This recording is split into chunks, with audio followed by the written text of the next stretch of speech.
Mayor Keisha Lance Bottoms issued new executive orders today aimed at curbing use of force by Atlanta police.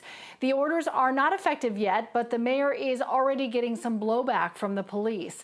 11 Alive's Doug Richards has more on what that's about.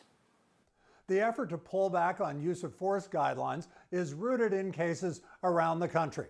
There's the George Floyd case in Minneapolis. There's the Rayshard Brooks case in southeast Atlanta.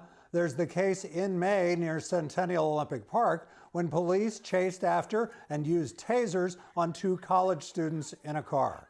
Police were disciplined and charged with crimes in all of those cases.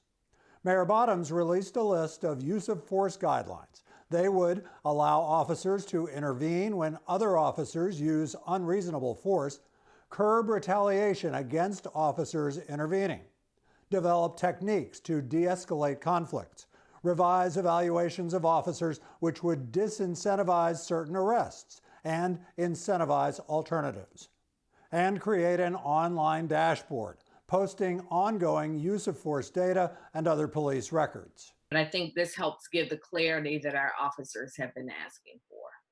But a police union president says, on the contrary, this will only make the use of force rules murkier. Well, then the officers are just not going to engage. And then you're going to start seeing, again, where we would normally challenge people, we can't safely and confidently feel like we can do our job without losing our jobs and or getting arrested. Mayor Bottoms says new use of force rules are still weeks away, but she says they're necessary in communities where confidence in Atlanta police has eroded.